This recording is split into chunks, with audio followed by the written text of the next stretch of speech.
Welcome everyone to It Starts With Mom Live. My name is Stacy Stewart. I'm President and CEO of March of Dimes. And we are so thrilled that you've joined us today. We're also so thrilled that we're being joined by Jessica Alba and the Honest Company for our inaugural virtual conference. We know how challenging these last few months have been for everyone, but especially for pregnant women and for new moms and those women with new babies and toddlers. There's a lot of uncertainty around COVID-19 and its effects on expectant moms and babies. And as we face this public health crisis together, it's more important than ever that we come together to support moms and babies and families. And that's why we're here today. Our virtual conference will be split into 3 parts, speaking to 3 main themes: support, education, and inspire. Each session will feature various panelists who will discuss pressing topics that we're all dealing with. And they'll give you an opportunity to ask questions to these everyday moms and experts. Today is about connecting with other expecting, new, and seasoned moms from the comfort of your own home. We want you to feel empowered to navigate through conception efforts and get through your pregnancy healthy and strong. We also want you to know that you're not alone. March of Dimes is here to support you at every stage of pregnancy, just as we've been for the past 80 years. Advancing important research, affecting policy change, and providing care and support programs for families. March of Dimes is here as a resource for you and to encourage you to have the best possible start for yourself and for your baby. It's why we've launched our It Starts With Mom campaign, just in time for Mother's Day, to celebrate all moms and all the moms-to-be, and to provide information and guidance through all parts of the motherhood journey at itstartswithmom.org. So thanks again for joining us for this first ever It Starts With Mom Live. And on behalf of the March of Dimes, happy Mother's Day. We wish you all the best, and we're so glad you've joined us for this great day.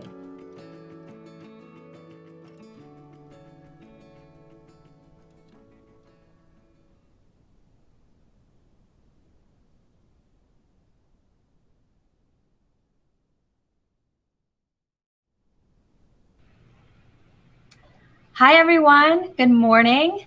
Welcome to the first It Starts With Mom campaign live.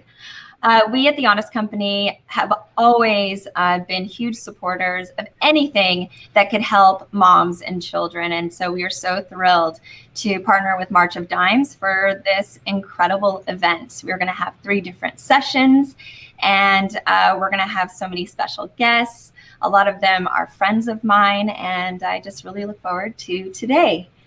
To start off with the first session, we are going to have a friend of mine, Christine Barbaric. She is an entrepreneur. She is a mom. She is a boss lady, all the things. She's also my personal fashion icon, and she is going to talk to us now about her journey as a mama. So let's get ready with It Starts With Mom campaign now. And Christine will be joining. I think having a support system of people who have been through what you're going through is so incredibly important. When you have family and friends who are there to support you and they mean well and they're so wonderful, but they don't get it. They don't know what these little terms are. They don't know what the alarms mean, and they look at your babies like they're fragile. But Rebecca or someone from March of Dimes, they look at your baby and they know what they can do. They know how strong they are. They've seen it happen in their own lives or over and over again in their day-to-day job. And so having that person who just gets it and just knows what you're going through, it was always just so comforting to have that person who you know is just there with you. And no matter what, they're just there, they understand, and they're there to help. Hi, everyone. Christine. Hi, Jessica. Good morning. Good morning. Thank you so much for having me. I'm so honored to be here today.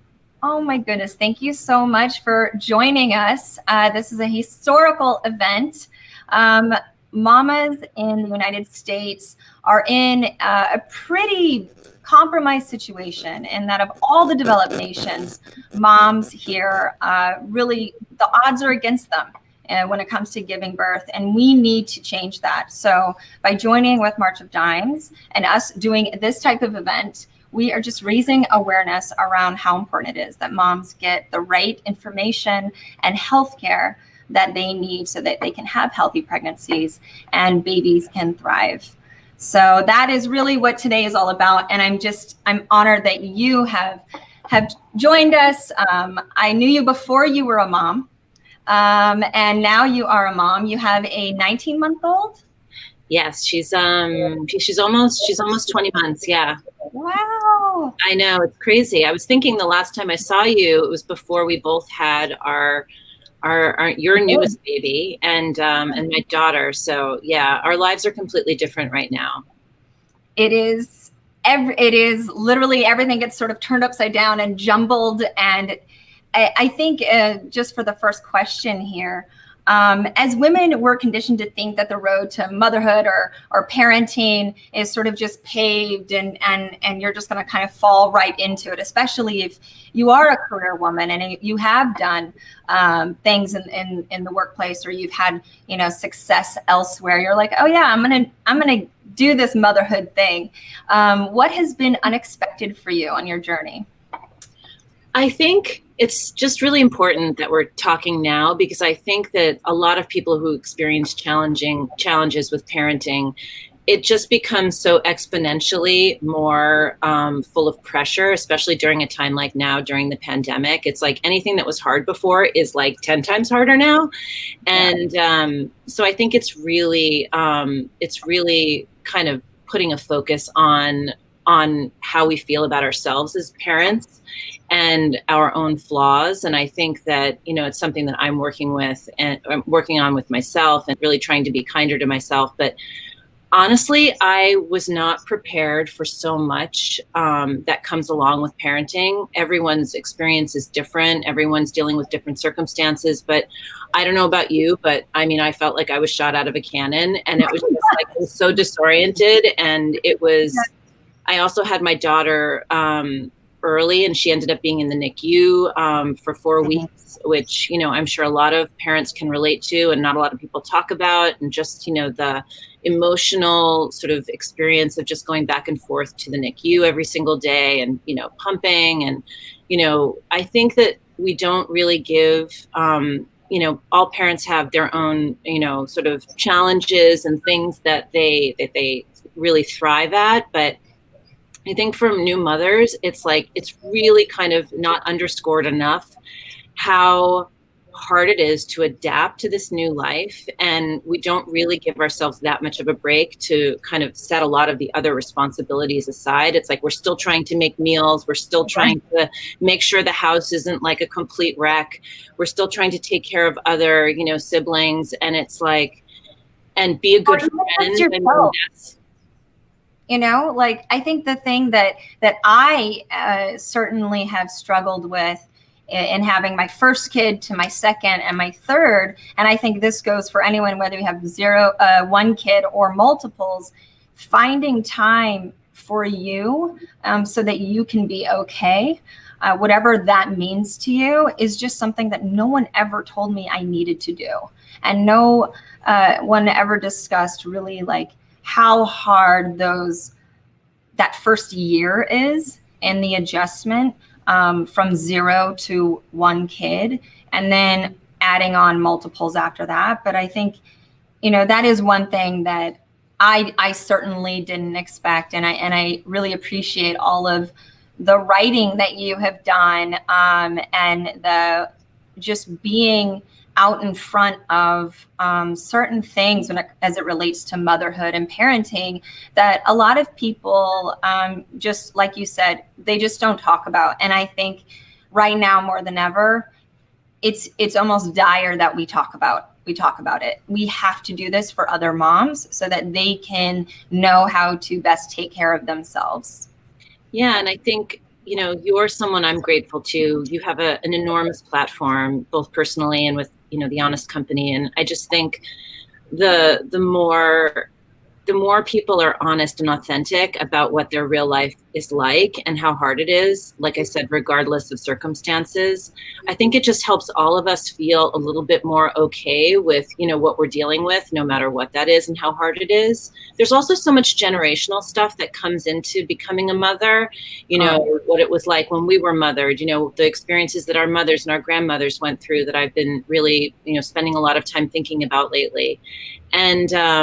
And I just think it's really important that people like you, and I'm just grateful to you, and also people like, Drew Barrymore and Gabrielle Union, that have these enormous platforms and are really talking about, what it's been like for them to make this transition and to find their own way in being a parent.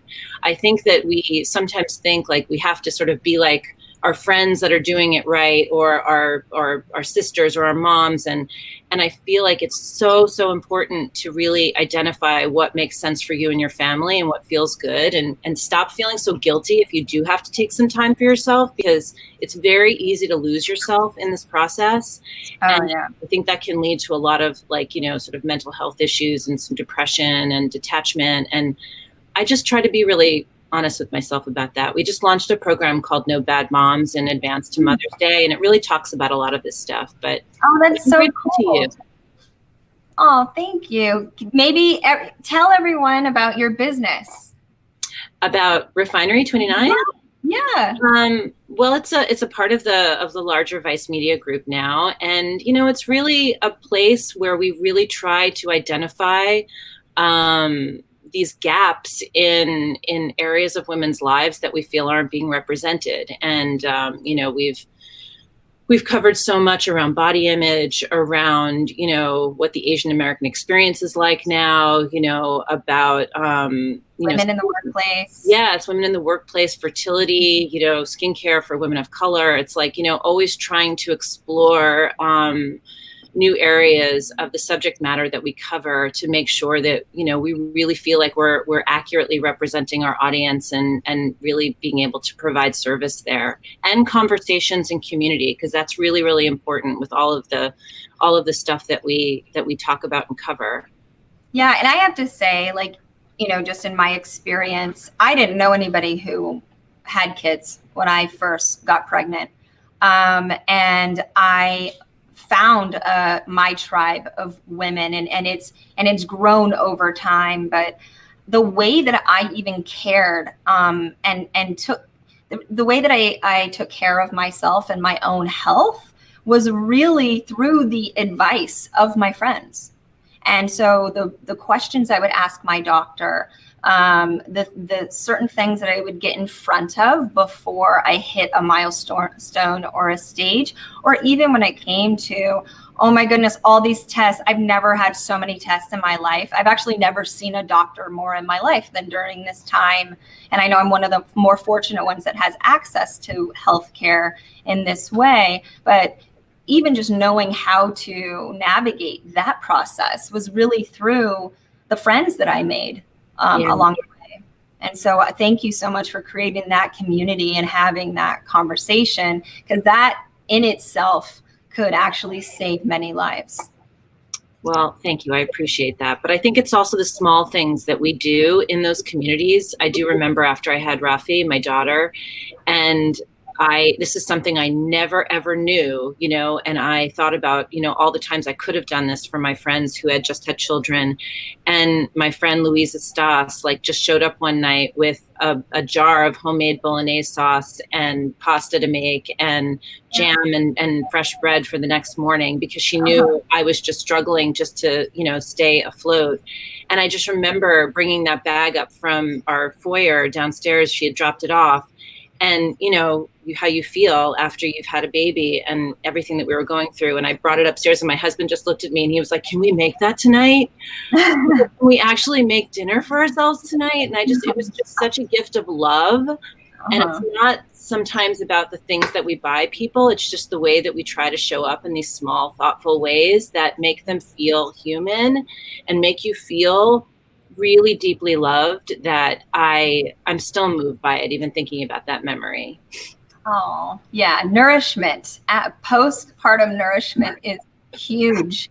And also checking in with your body and looking or understanding that it's okay for you to talk about how you feel.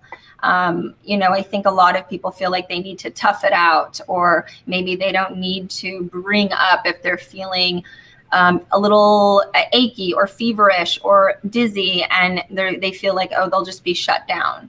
And so they're afraid to always speak up about how they may be feeling postpartum, or even while they're in labor. And while there are a range of feelings, it's important to know that you're allowed to talk about it, and you don't need to be ashamed. And in fact, it could save your life if you do talk about certain things, because there are certain signs that certain things could be happening. And if you don't talk about them, there's no way for anyone to know. And so if we can release the guilt that you need to be strong or tough or perfect in any way during your pregnancy or postpartum, I hope that what you get from this is that nobody's perfect. We all need help. The little things matter. And give yourself the freedom to not be 100 on top of things all the time. I mean, honestly, I just wish that I'd heard that 19 months ago. It would have helped me so much, because I think there's just so much emphasis and, in these tabloids and talking about post-baby bodies and just like the physical aspect of it. And it's like, there's so much more that goes into that recovery and rebuilding yourself. And also your life is completely different. Things shouldn't. Hormonally. Yeah. Yeah. Hormonally, emotionally, I didn't feel like I was even reconnected to myself for a solid year after each baby. My hormones were all over the place. And I was like, I would look in the mirror and I would be like, who is this person? Not only is my body all out of whack, but just emotionally, I felt different. And it's like you step into this new skin, this new soul, this new brain, and it takes time to adjust, and I didn't realize kind of how intense that experience would be for myself. And like you said, if you don't hear that it's okay for it not to be all buttoned up and perfect and like it's portrayed in media, people feel like they need to put up a front, but you really don't need to put up a front. And I think it is important to know that if anything, this is when you get to release yourself from any idea of who you should be and just be authentically in the moment. I could not agree more. And I also feel like there's so much power available to you when you actually acknowledge and lean into the things and allow yourself to really hear what it is you need and how you're feeling. And like you said, those moments looking into the mirror and just not recognizing yourself, like that's okay. It is okay.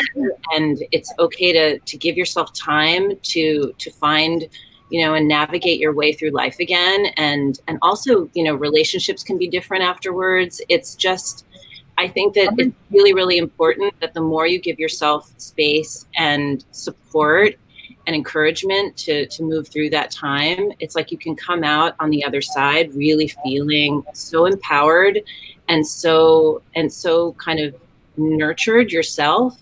And I think if we can encourage that in each other and not be so much about kind of judging ourselves, judging others about where we think people should be and what they should be doing, I think or what their or what their experience should be like. So in this time, we are definitely in a very bizarre and intense moment globally in the world. And people more than ever, I think, have questioned everything in their life. But at the same time, I felt like I have had a lot of time to reflect.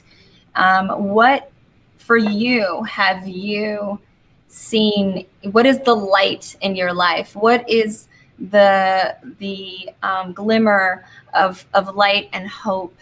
And what is the spark, that Rafi and being a mom, that you've experienced during this time? Well, I think first of all is like there's such compassion and just care about how people are doing elsewhere. I think being in the absence of other people really makes you think and wonder and consider, the different kinds of circumstances they're living through. And I think it has amplified compassion, and we've seen that all over the world. And it's something that, I felt is really important to share with Rafi. And, in this time of having such concentrated one-on-one quality time with your children or your family, whatever that looks like, I think just also not seeing this as a drawback. And it's like finding this time to be a benefit. It's not like you have to learn a new skill and, pile on some other responsibility. It's like everyone's like, I'm going to learn a new language, while I'm, sheltering at home. And it's like, maybe that's a little bit too ambitious. But I think even just trying a new exercise or activity with your child that really is fun and enjoyable for both of you. It's small little things that make each day its own little revelation, because I think we're all kind of experiencing this Groundhog Day kind of vibe. And I think we have to kind of pull ourselves out of that and try and find these little miracles that are available to us. In our even though our worlds feel like they've gotten smaller, they're actually, getting bigger. Expanding. Yeah. I felt like with Hayes, my littlest one, he has memorized books that Wow. I didn't realize that like a 2-year-old should, not word for word, but he knows what's happening. He also, I thought he really liked my singing at night. Like I thought it was a special moment. He shushes me. He actually put his finger over my mouth and he goes, shh, no, mommy. No. Like, okay, so I thought you loved my singing, and I had no idea you basically memorized every one of these books. And every time I try to throw a new book at him, he's not having it. He actually goes and finds the book that he has memorized. And so that has been fun, just to watch his growth and these like little sweet little moments that I feel like when I'm in the hustle and bustle and I'm, working at Honest and doing the show, I don't always get to, really lean in and dive into these tender moments as much. So I've appreciated that. Yeah, they're favorites. That's actually something I'm really like appreciating now too, is knowing like all of her go-to books, the toys that she likes to play with, the one Chris O'Dowd, the actor, does this live story time on SAG. I guess the SAG site actually has like live storytelling, and he tells the story of Arnie the Donut, and myself, my husband, and Rafi like all know all the words by heart. So cute. I know, it's funny, but it's like, it's something that I think that we'll all remember, and really sort of try and like look back at this time as being, a chance to just deepen our connection to each other, as much as we can. Totally. Well, on that note, thank you so much, everyone. I think during this time, it is important, like Christine said, is really look at this as a precious moment in our life where we can deepen our connections with those that we love and those little ones that we're surrounded with. So thank you so much. I love that advice. And I love the way you're a beautiful speaker. Christina's podcast, you do everything, but go to Refinery 29, check it out, see all of the incredible content and community that she has really spearheaded over there. Thank you. Thank you for joining us. Thank It started you so with much, Mom. This is our first session, and I'm so honored that you joined us for it. I'm honored too. It's so good to see you. Thank you. I'm glad you and your family are safe. And thank you to the March of Dimes and everyone that's involved in all of this. I think it's really, really incredible and so necessary. Mwah. Big kiss. Bye. Bye.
Hi, everyone. This is Jessica Alba. Welcome back to It Starts with Mom Live. Our next panel is going to be Moms at Work. And we have a very special guest, Editor-in-Chief of Parents Magazine, Julia Edelstein. Hi. Hi. Thanks for having me. Thank you so much for being here. Nice to see you too. Oh, I love the red color. So cute. Oh, thanks.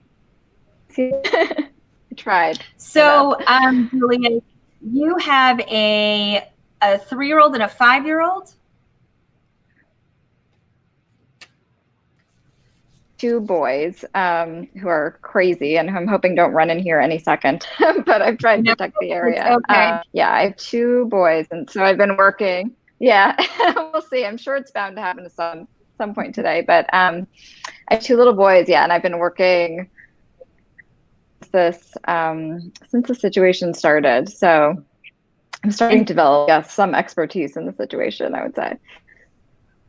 And so not only are you the highest ranking chief executive at Parents Magazine, but you also are in a situation that's a bit unusual, as your husband is a physician and is away from you. You guys he's in New York and you guys are living apart, which makes this time, I think, and you can better explain, just feel more intense, as you don't have that your right and your left, you don't have your other person to help you navigate through this time with the kiddos.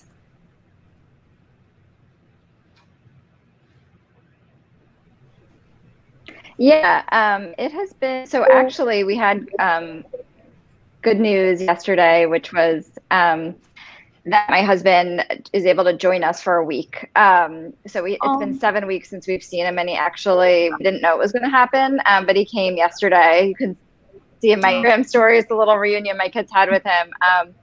He works at one of New York City's largest hospitals, and he's a psychiatrist, so he's dealing with he treats medically ill patients. So he's been rounding on patients with COVID who are having, all the mental health issues that you can imagine. So he was able to get some time off work. He was tested for COVID, then he self-isolated, and he came unexpected separation. We lived in a little apartment in Manhattan. I shouldn't say that little, but it was small to be there forever, and the germ wasn't the safest. So we decided that it would be safer to separate, and didn't realize when we did how long it has been. It was really an adjustment, and it was hard watching the kids. They really weren't used to that husband, and I don't travel much for work, so they're really having 2 parents home. And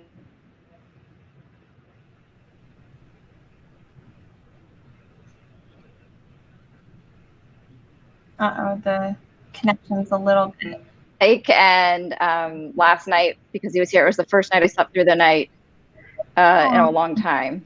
So yeah. So not to mention, all of that's very intense, and I can't even imagine, as much as my husband and I have been at each other's throats lately.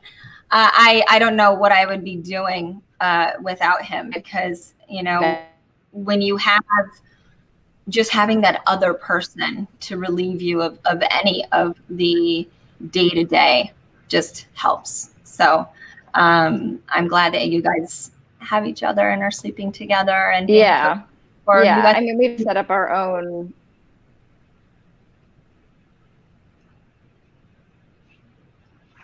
Oh, sorry. You know what? I can't hear. I'm sorry. I missed the last thing you said. I was just saying that I'm happy that you guys get to be together this week. No, I'm sorry. The connection, as is so often the case, is slightly tenuous. But it's made a big difference. just like reacclimated to our new routine because it is so different. I mean, all the routines from our old life have gone out the window, and he kind of missed the last 7 weeks of the distance learning and how do we get in the morning and how do I put 2 kids to bed by myself. And, it was kind of interesting to watch him sort of figure out where his place is and what he should be doing. But yeah, it's a huge difference to be together. And I'll never take for granted being together with my whole family ever again, I think, after this. So to switch gears a bit now to the moms at work, being in the position that you're in, how do you figure out how to even set up those routines and work from home? I mean, I'm on video conference calls, and the way that I've rigged my desk life, work life situation all around the house, and the internet connection, and when the kids are least likely to run in screaming, when my husband's not in the background because he just took a shower, there's so many logistical things to work through on top of just how do you get your employees also to stay on top of their workload and to still be productive? Any advice? Yeah. So it's definitely a work in progress. And my biggest piece of advice is easy on yourself because nobody knows what they're doing here. Everyone is figuring it out, and it's not going to be perfect. People are going to make mistakes. I think my team is unusual because we have a disproportionate number of moms with young children, as you would want at a parenting magazine. We always say it's a magazine made for moms and dads by moms and dads. So we're all in this crazy circumstance. And so I've sort of tried to, first of all, say to my team members, that our mental health comes first. Please raise your hand if you're getting overwhelmed. One thing I'm actively doing as a manager is pulling out layers of the process of everything we do. So really looking at what actually has to happen and what maybe doesn't need to happen right now, and how do we all prioritize what we need to do. And really just take, as a manager, I'm really trying to assume everyone is already working as hard as they can, and a judgment-free zone. I mean, our magazine is a judgment-free zone because the last thing parents need is to feel judged. But right now, nobody wants to feel like their judge is, that they're bossing at their work and being critical. So it's sort of, trying to encourage everybody, I think is important. But for me, in terms of distance learning and work, I basically, because I'm the boss, which helps, I was able to sort of try to move a lot of my meetings afternoon and do the schoolwork in the morning. My kids are a little fresher in the morning. They're used to doing schoolwork in the morning.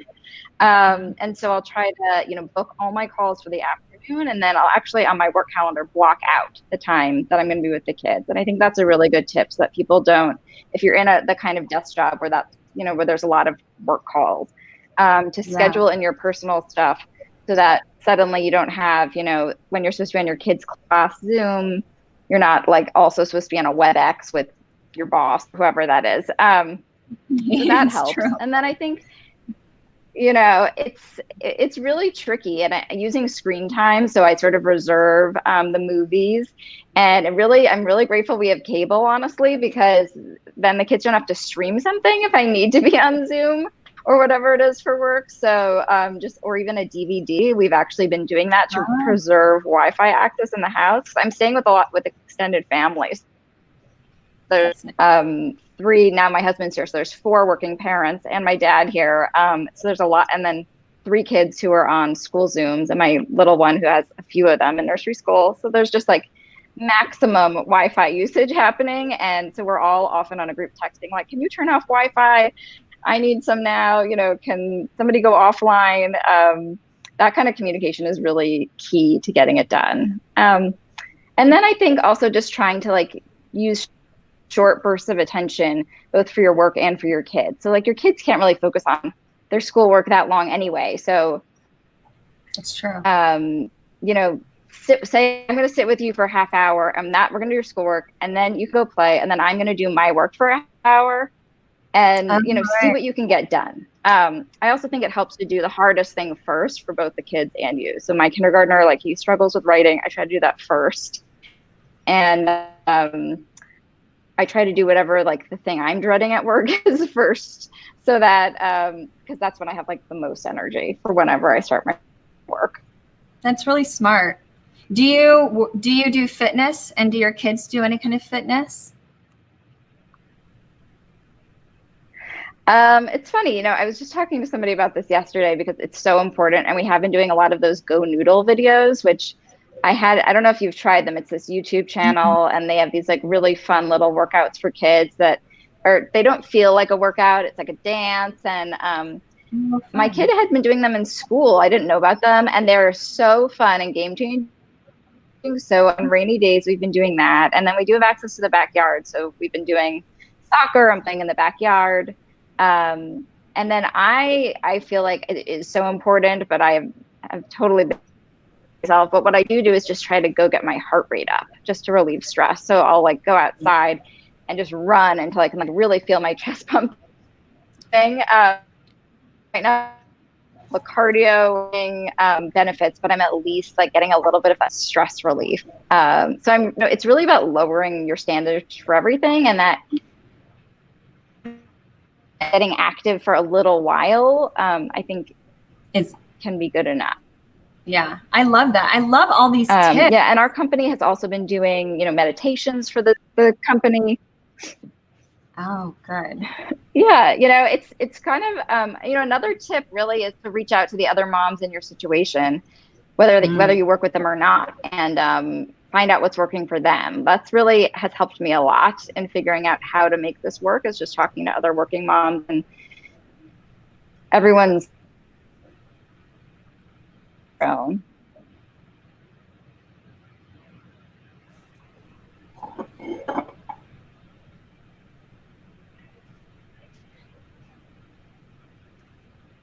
Are you there? I think the connection just got a little. Yep. Oh, okay. Oh, okay. I love all of that. So my takeaway here is to get all of the more difficult stuff that takes more from your brain and your thinking, tackle that in the morning, and prioritize the kids if they have to do their Zoom calling, prioritize that in the morning. So then the internet is freed up for you in the afternoon. And I like the sort of like bulk, like, okay, I got a half an hour, you get a half an hour, I get a half an hour, you get a half an hour. So when you have to do a little bit more of that flexible, and it isn't so scheduled, like for this 3-hour period, this is happening, and this 3-hour period, this is happening. I like that give and take. And I think the last piece that I really appreciate is over communicating with other folks in your situation that you work with, and also probably sharing stories and tips on what's working and what hasn't. I love all of this. No one's actually contextualized it quite like this for me. Every day I'm starting over again. No, but my older girls, they're good. Everyone's good, but for me, I find that I have a hard time just getting into a routine and actually sticking to it. So I love all of these tips. I think they're incredibly helpful. Yeah. And then just getting that heart rate up. I agree. I feel like my stress level is completely different when I do get that heart rate up and I do something.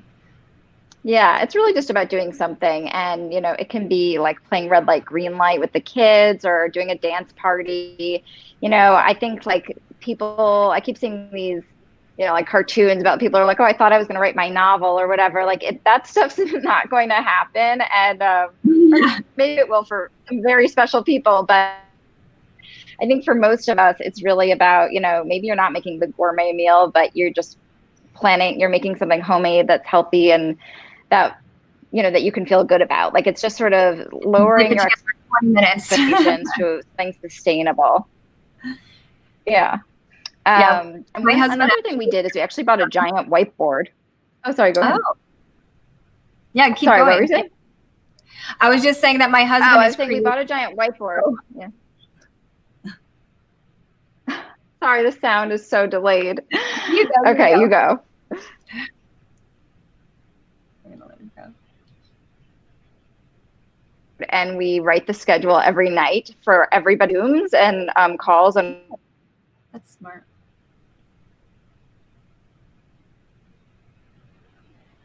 like you're saying, it's because no day is the same. Like every day has different work obligations. Every day the kids have different assignments, even though at the same time time just feels like a blur. But writing it all down, looking at it and being like, which adult is going to be kids at which time, and then actually schedule. And then when you realize there's a time that no adult can be on them, then like agreeing that it's the movie time, that really helps. Like you really need to write down the plan.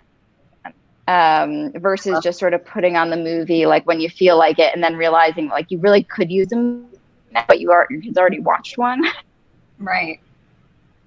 It's sort of, that's been changing here. Oh, it's so efficient. I love all of this. I love all these tips. I was just going to say that my husband's turned cleaning into a game and times the kids.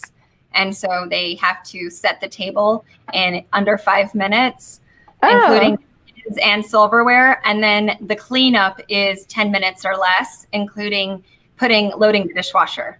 And so that's been fun. Because before it was just an argument for cute. about We've been doing. Now it's a game. Yeah, that's adorable.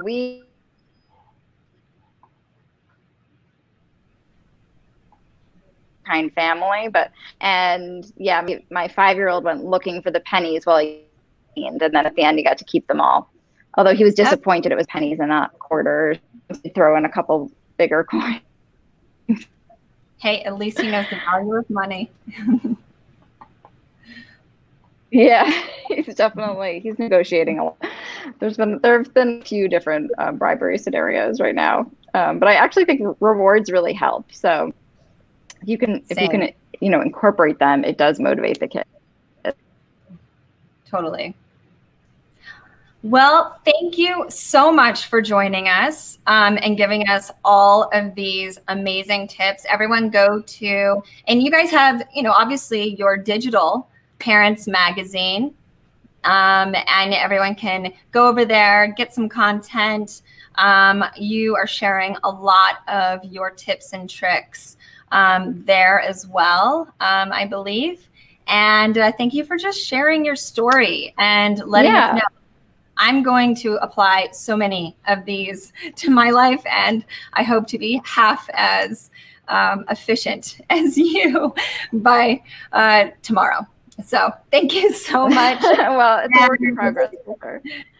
And I really appreciate you coming on, Julia.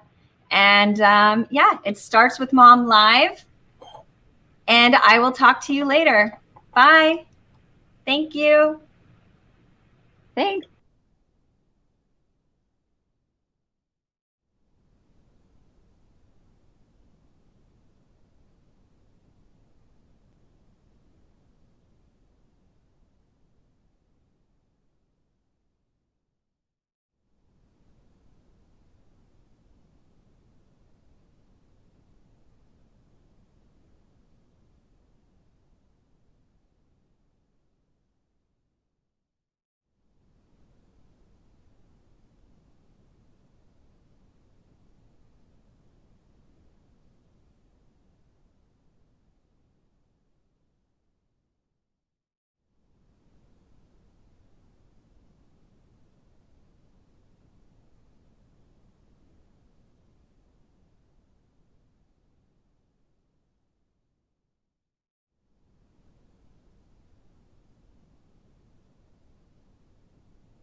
everyone, my name is Kelly Levesque. I'm a holistic nutritionist and author based here in Los Angeles, California. And today I'm going to go through 2 recipes for prenatal and postnatal health. Whenever I'm coaching clients who are on their pregnancy journey or have just had a child, I'm always talking to them about the nutrients that they need most, not only for growing a baby inside of them, but for breastfeeding as well. And when we look at those nutrients include things like omega-3, that's going to be from wild salmon and fish, B12, a great source of B12 is salmon as well, or proteins. It's going to be choline. Choline is in eggs. So then there's also folate. Folate is so important, and the best way to remember what folate is in foliage. It's in leafy greens. So we're going to go through a couple of recipes starting with breakfast. So I'm going to teach you how to make my favorite prenatal, postnatal, Fab4 smoothie that's chock full of everything you need during this time period. So first and foremost, we're going to start our smoothie with a little liquid. So this is unsweetened almond milk. And almond milk is a great source of vitamin E, which is a nutrient that you'll find in your prenatals and something that you need for growing a baby. So vitamin E is in almonds, it's in avocados, and so actually the fat that we're adding to today's smoothie is almond butter. So it's 1 cup of unsweetened almond milk, a tablespoon of almond butter. So you always want to remember to add healthy fat to your meals, breakfast, lunch, and dinner. And the reason for that is that it increases the bioavailability of your nutrients. So if you've ever heard of fat-soluble vitamins like vitamin D, E, A, and K, these are all really important for growing a child, and our body's ability to absorb them depend on if we're eating fat or not. So it's really, really important to have a little bit of healthy fat on your salads, add avocado to things, and make sure your smoothie has a little bit of fat too. So we're adding vitamin E rich almond butter to a smoothie, and that fat's going to help us absorb the other nutrients we need during pregnancy, which include vitamin D and vitamin K too. So we have our healthy fat. Now it's time to add a little bit of protein. So today I'm adding collagen protein. Collagen makes up our skin, our joints, our tendons, our bones. You just want to think about how you can add protein. Protein is a really satisfying macronutrient and something that can help support blood sugar balance. And if your blood sugar is erratic, you may feel increased morning sickness and illness. So you always want to make sure you have protein. If you weren't going to have a smoothie for breakfast, another great option would be a veggie scramble. Eggs are loaded with choline. You could add some spinach to that for some foliage, some folate, and a little avocado on the side for some vitamin E and that healthy fat. So there are definitely ways to get your protein in. If you wanted to make a smoothie but you didn't want to add collagen, you could add Greek yogurt. Greek yogurt is a great source of B12. It's also a great source of calcium and protein. So just think of a way to add a healthy protein to your smoothie and you'll be good to go.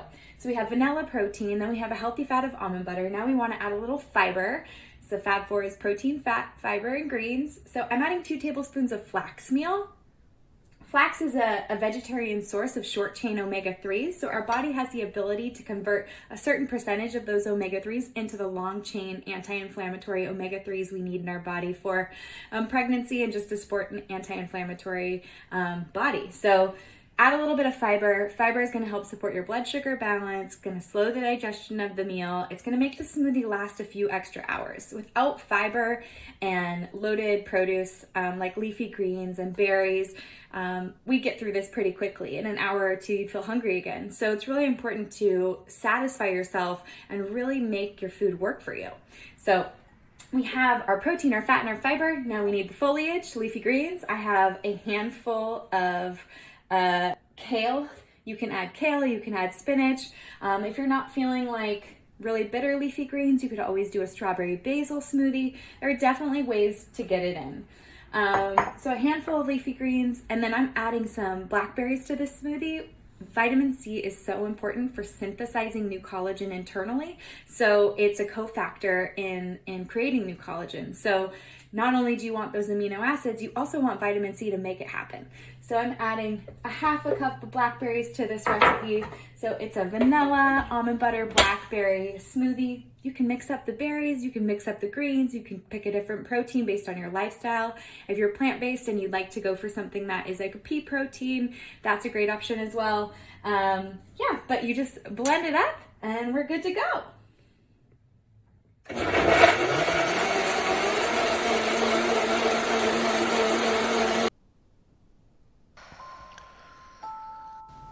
Here we go. Okay, I'm ready.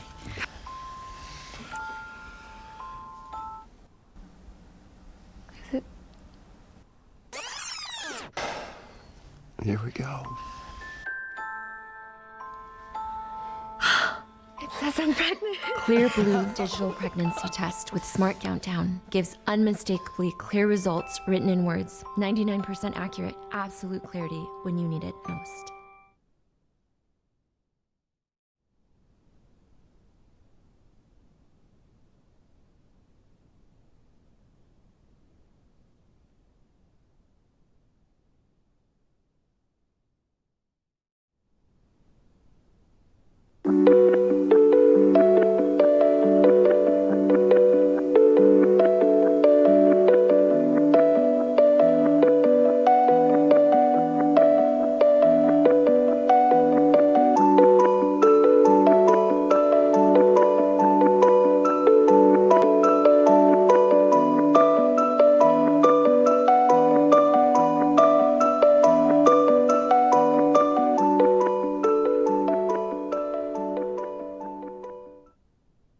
Hi, everyone. My name is Latham Thomas, and welcome to It Starts with Moms Live with March of Dimes. Today, we're going to have an incredible panel called My Plan in Place. And this is an opportunity for us to really explore our pathway to motherhood. If you've been thinking about getting pregnant, if you're currently on your pregnancy journey, if you're just taking this wild ride through the pandemic and trying to figure out what your options might be, this is a great opportunity for you to learn more from some of our incredible experts about how that journey might be for you, and answer some questions that you may be having, and really get to figure out a pathway for your journey that makes sense for you, something that you can talk about with your own doctor, something that you maybe get support from your friends with.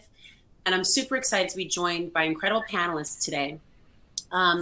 Dr. Tori Camo-Plowden is a board-certified obstetrics and gynecologist at the Reproductive Endocrinology and Infertility Center. She has clinical interest in healthcare disparities, fibroids, and sexual health, and is also active in clinical epidemiologic research. She's an incredible specialist that we're excited to have here on this call today. We're also joined by the Hello Fashion blog founder, Christine Andrew. So I'm excited to welcome Christine as well. So just look forward to this great conversation that we're going to have, and feel free to make sure to ask questions socially. Share this information far and wide so it can reach more other people who may need the support. Welcome, ladies. Hi. Hi. Hi. So glad to have you. Thank you for chiming in. We're super excited to be here and talk with you today. So I want to just start off by getting a framework from Dr. Tori first. You know, this is a challenging time for people. A lot of people have had their fertility treatments be interrupted. Folks are trying to figure out what a pathway to fertility might even look like right now. Can you talk to us about the most effective forms of fertility treatment? Sure. So there are many different types of fertility treatment. And part of the first thing that we need to do whenever a patient is experiencing infertility is try to figure out what the cause of that infertility is. Most people have heard of in vitro fertilization, and certainly IVF is typically the thing that will give a patient or a couple the highest likelihood of pregnancy in the shortest amount of time. But it is also the thing that is the most costly and the thing that is the most invasive. So most people, depending on the cause of infertility, don't have to go straight to IVF. And I think that's important to know. There often can be other treatment options. For instance, if a woman is not ovulating, frequently giving her oral medications that can cause ovulation to happen and then having timed intercourse can be an effective way for that couple to get pregnant. Mm-hmm. So IVF is the most effective, but it certainly isn't the only option for most couples. Wonderful. And what does it look like sort of in the landscape of COVID-19? So right now, the ASRM, which is the American Society of Reproductive Medicine, and it's kind of like our governing body of infertility specialists, we're not recommending that we start lots of new cycles during COVID. So there has been a recommendation for pausing treatment right now. In March, most couples who were in the process of undergoing in vitro fertilization continued through that process and went to egg retrieval. The recommendations were advising not doing any fresh embryo transfers or doing any frozen embryo transfers during this time period. But certainly for patients who have fertility preservation issues, such as they are a person who's experiencing cancer, we certainly would move forward with that treatment because of the very time-sensitive nature related to that. We're currently trying to figure out the best way to reopen our facilities safely so that we can continue to provide good care for patients, but also keeping our patients and our staff safe. Right, that makes sense. Safety is so important right now. Christine, I want to ask you a little bit about your experience because I know your pathway to motherhood has been very interesting, and I'm sure so many people can relate to having a challenge and get pregnant. Can you talk to us a little bit about what that journey was like for you? Yeah, so my personal experience, I feel like I have a couple different, I have 4 kids, 2 are my stepkids. I had a baby that the first round went so fast, we got pregnant quick. And then the last, my last one with Ollie, it took us about a year and a half to get, a little under a year and a half to get pregnant. And I think it was just such a surprise because I wasn't expecting to have challenges. And then once we started doing fertility, realizing that I wasn't ovulating, it's exactly like she was saying, Dr. Tori, that we started doing other options. And so we started with the oral medication. That helped a little bit, but it wasn't doing enough. And so we tried the timed intercourse, and then we did 3 rounds of IUIs. And on the final round, I got pregnant. But I think the biggest emotional thing for me was, you know, after I wasn't getting pregnant and we started meeting with a fertility doctor, I was like, okay, this is just, it's going to solve. I'm going to be so happy and excited. And then when I wasn't getting pregnant, it was such an emotional hit on myself, you know, like, what am I doing wrong? Why am I failing at this? What's wrong with my body? But, you know, it was each time, you know, my cycle would come and I would have my period, I'd be like, that day, it was always just such an emotional day. And I feel like I wasn't prepared for that. And so many, I was able to share my story on my blog and my Instagram and connect with so many women around the world who were going through the same thing. And that was so comforting. And I think that's one thing that we sometimes bottle all of our emotions up and we're scared to talk about it. But once you're able to, you know, talk your feelings out, whether someone's been through it or maybe it's your spouse, a parent, like your own parent or your best friend, just talking about those feelings and letting them out instead of bottling them all up inside of you, it's such a release. And sometimes, you know, you're going to have really hard days. But one thing I can say, and I mean, I know everyone's journey is so different, but I look back, and if I would have gotten pregnant at the time I wanted to, we had so much going on in our life. It wasn't the best time. And when I ended up getting pregnant, like, things were so much, it was just a better time. And so I think realizing that we can't always, whether you're religious, it's God's plan or what you believe, but I think timing, when things are meant to be, they will happen. And just, you know, talking about your journey and not holding it inside so that you can connect with people going through it. That's so powerful, right? I think connection and community is so important. Yeah. Yeah. And I'd like to add one thing to what you said that I thought was really important. A couple of weeks ago, it was National Infertility Awareness Week. And some of the graphics that we were putting online showed that 1 in 8 women or 1 in 8 couples experience infertility. And what I shared with some of my followers is that most likely that means that someone you know, like a close friend or a relative, even if they haven't shared that information with you, most likely you know someone who has been impacted by infertility. It's very, very common. And you're right, it is a very emotionally draining time to go through. Yeah. And what you guys do, I think, is so amazing. I mean, we became so close with the doctors, and they really become like family. I mean, I cried when I found out I was pregnant, and like I took pictures with the nurses. I mean, what you guys do to help people is you change people's lives. I'm like getting emotional thinking about, what you guys do. So it's amazing. Great. That's great. Yeah, it's really beautiful. And I think that one of the things that's so important also as we think about this landscape right now, and Christina, as you talked about just the challenge of isolation, of, the not knowing, probably also a lack of community. And you created community through your social media, through your blog, which drew you together with other people who are going through this experience. And that's something that I think is also important right now. As we look at the landscape with COVID-19 and we look at what pregnant people are on a journey for during this process, and also folks who are on their fertility journeys, community is so important. Educational tools are really important. We're right now in the midst of Mental Health Awareness Month, but obviously Maternal Mental Health Week. And during this week, if we think about the struggles that someone during the fertility period is undergoing, we really have to think about what emotional angst people are going through and what that does psychologically, especially during a time like this.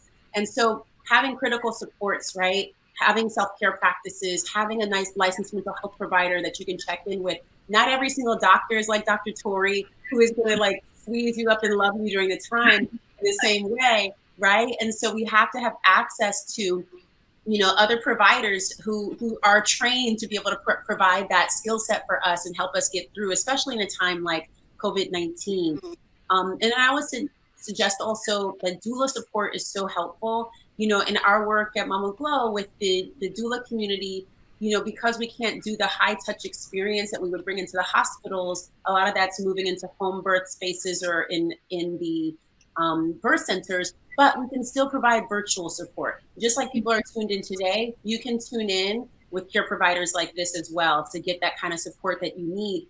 And I think that people will be surprised that there is so much joy, also so much connectivity when you build that relationship and that rapport with your providers. So I would also suggest that even in this time, if you can't do your treatments like you're used to, trying to get an appointment and doing like a virtual consult with Dr. Tori just to understand the landscape that you're going to enter into would be so helpful. Maybe even being able to, talk to a birth or postpartum doula about like how to support you through the journey, make sure you have the tools to advocate for yourself in your birth process. I think that's also so helpful, especially in this time of COVID-19. I'd love to talk to Dr. Tori again about some of the issues around fertility and how it affects women of color. We've seen so much information, obviously, about the numbers and the disparities. So it would be great for you to kind of break that down for us. So reproductive healthcare disparities exist across the landscape, from whether we're talking about issues with maternal mortality, which have recently gained a lot of visibility, importantly. But there are also differences in the experience of women of color who have undergone, who are currently in the process of trying to get pregnant without success. We do know that women of color who have infertility often have infertility for a much longer time period before seeking help than their Caucasian counterparts. And I think there can be many factors related to that. Part of it is that some women of color are not aware that infertility can affect our communities. Certainly, women of color can have difficulty getting pregnant, and sometimes it can be a taboo subject that is not talked about often, and so it really can feel for them like they are the only one. But there have also been some studies that have shown that implicit bias plays a role, because there have been some studies that have indicated that women of color are less likely to be referred for infertility evaluation. And so, that speaks to the fact that we have a lot of training to do within our own community of physicians so that they can advocate for their patients and refer their patients appropriately, whether the patients be Caucasian or African American or any other race or ethnicity. But yes, women of color often seek help after a prolonged period of infertility. That can impact their success rates, certainly, because we know that age impacts our fertility. And one of the biggest predictors of if a woman will be successful with becoming pregnant is how old she is. And so you can imagine that if a woman had infertility, but did not seek care or did not know that she should seek care, and then another 4 or 5 years go by, she's aging during that entire time, of course, and so that could decrease her likelihood of success. And let me stop for a second and give a quick definition of infertility and what we're actually talking about here. So we typically define it as a couple having unprotected intercourse for 12 months without conception. Mm-hmm. That specific definition is for women who are 34 years old or less. If the woman is 35 or older, we typically will seek evaluation for infertility if they have been trying to get pregnant for 6 months or more without any success. I think it's also important to note that some of the things that impact fertility vary in different communities. Women of color are more likely to experience issues with fibroids. And sometimes that can lead to difficulties becoming pregnant. Certainly having fibroids in and of itself does not absolutely mean that you will have difficulties becoming pregnant. But sometimes fibroids, depending on the location that they are in and depending on some of the morbidities associated with it, can impact infertility. And those women of color are at a higher likelihood of having fibroids. Yeah, thank you for that. And also thank you for spotlighting the parallels with the Black maternal health crisis, because we are also coming off of Black Maternal Health Week just a few weeks ago. Everything's in this period, all of the weeks lined up, right?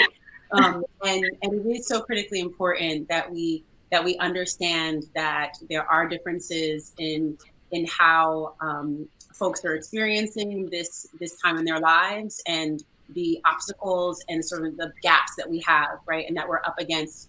And it just really, I think, underscores the need for a patient advocacy safety net. It underscores the need for really incredible providers and access to quality care, but also that people have resources, right? And so I want to kind of talk a little bit about the resources, because when we talk about parenthood, there's so many pathways to parenthood. And, a lot of people may come up with the challenge of getting pregnant and what that means for them. And so can you talk, Dr. Torrey, about just some of the different pathways to parenthood and things that people can discuss as options with their care provider? So family building can be accomplished in myriad ways. And I think that is important for people to be aware of. Certainly, having a pregnancy and carrying that pregnancy yourself may be the desire of some folks, but adoption is also a very viable option that many people pursue in order to build their families. Sometimes becoming pregnant, we kind of talked a little bit about some of the treatment options, anything from ovulation induction to inseminations to all the way to in vitro fertilization. Sometimes ladies who are in the later reproductive years may be less successful with those options, and they may consider using donor egg in order to become pregnant, or even using donor embryos. Just as we can adopt a child, there are some programs out there that allow the adoption of embryos that have been created, except the family that those embryos initially belonged to has completed childbearing and has the family size that they desired. And so sometimes those programs will have donor embryos available, and that can be an option to building families. Beautiful. Christine, I'd love for you to share with us some of the things that were helpful along your journey to growing your family. And I think it's so beautiful that you talk about, having a blended family. Can you talk to us a little bit about what was really helpful for you on the journey? You know, I guess I want to say one of two things. I feel so happy to have my two stepkids. They feel like my own babies. I love them so much. They also have an amazing mom. But I think too, one thing is that I heard that people said to me was, "You already have kids. Why are you upset that you can't have another one? You already have a family." And I think that was one thing that was hard. I think whatever family you want, you should always embrace your own feelings and what you want. And then if your journey shifts to adopting, to so many, other options that there are, then you take that, you follow what your heart and your family wants to do. And, I'm really thankful that we have so many options in the country that we live in, and to be able to, create families. I love that. Thank you for sharing. This has been a really wonderful discussion with you all, and I wish we had more time. I want to just sort of underscore that whether you're pregnant or currently trying to become pregnant, that the March of Dimes is here to support you along your journey. At every stage, there are resources for you. This journey is obviously different for every woman, and you should feel inspired to educate yourself, to move away from fear and become prepared. And no matter what's happening in the world, whether it's a pandemic, whatever is happening, this is a time for us to be proactive in our wellness, find tools for self-care, and to learn how to advocate for our own healthcare journey so that we can make this sustainable for ourselves and our families. So I'm just so excited that we got to have this chat. I thank you all so much for today. And thanks everyone for joining us. Thank you so much. Thank you. Bye. Bye.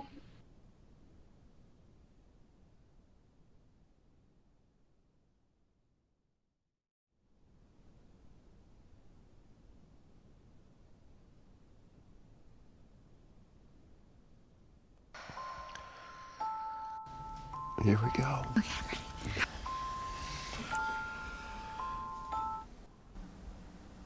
Is it? Here we go. It says I'm pregnant. Clear Blue digital pregnancy test with Smart Countdown gives unmistakably clear results written in words. 99% accurate, absolute clarity when you need it most.